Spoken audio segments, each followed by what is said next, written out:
Over the last year or so, I've really started to get into weightlifting.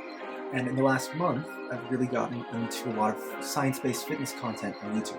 And one of the things that I see popping up again and again is protein intake. Now, protein intake is just one piece of the puzzle. You still need resistance training and a well-balanced diet in order to achieve your fitness goals. But eating enough protein is one of the steps that leads towards some health outcomes that I'd like to see. Eating enough protein helps you feel full at meals, which makes it easier to maintain a caloric deficit and thereby lose weight. What's more, it helps you regulate both blood sugar and blood pressure, and it helps you increase both muscular mass and muscular strength, both of which are associated with lower all-cause mortality.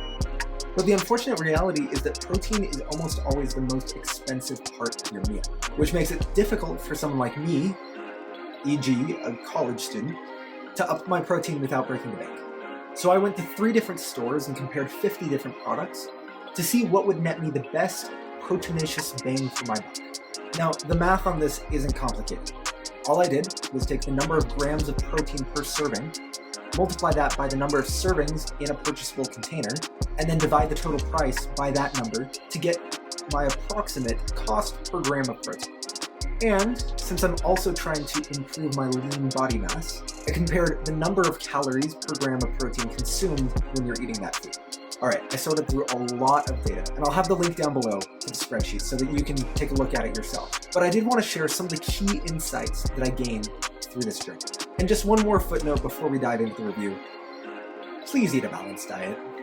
Just because something on this list doesn't meet the very specific criteria that we're comparing, namely high protein, low calorie, low cost, doesn't mean it should be eliminated from your diet. Alright, insight number 1. Plants are usually cheaper than meats. Now, if you've consumed any nutrition content on the internet, this is probably something you've heard before. But if you're looking for high protein, low cost, you're going to want to look specifically at legumes. Legumes are things like split peas, black beans, and peanuts. And these actually ended up ranking basically the highest on the list for cost per gram of protein. You can also incorporate things like oats, natural peanut butter, quinoa, sunflower kernels, and pumpkin seeds to make sure you're getting a wide variety of protein sources while keeping the cost low. I will say though, something that surprised me was to find out that nuts are actually a terrible source of protein if you're looking solely at cost. Nuts tend to be richer in fats, especially things like cashews and pecans, which means that the cost per gram of protein is higher than most other things, including meats. Alright, insight number 2. Most of the expensive things that I looked at were processed foods. Now I know that everyone has a little bit of a different take on how much processed foods should factor into a healthy diet, but numerically, they tend to cost more. Basically, everything on the list that was on the higher end of cost per gram of protein, except for nuts and salmon, was processed in some way. This includes things like pre-hard-boiled eggs, trail mix, turkey bacon, burgers, meatballs, and anything that isn't a raw ingredient. I also know that there are some controversial opinions out there on meal prepping, but keep in mind that if you're trying to keep costs low, buying the fresh ingredients and preparing things like breakfast sausage patties or your own homemade trail mix could help you.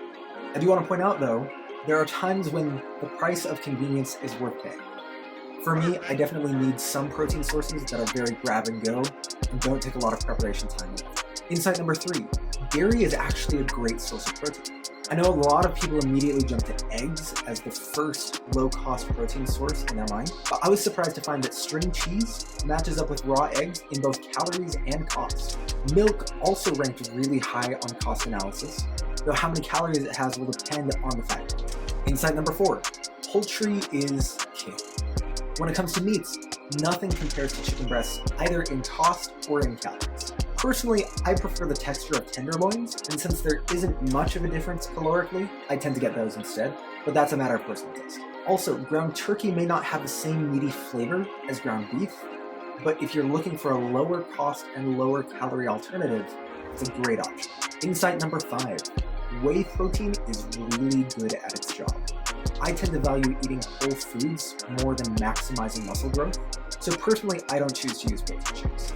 That said, whey protein comes in comparable to chicken breast in both cost and calories, and it's much easier to consume large quantities of if you have a higher protein goal that you're hoping to hit. So those were my major takeaways, but I'm curious to hear what you guys find in the data. So take a look at my spreadsheet, make a copy of it for yourself, play around, and let me know what you find in the comments below. Don't forget to like and subscribe, and have a great day.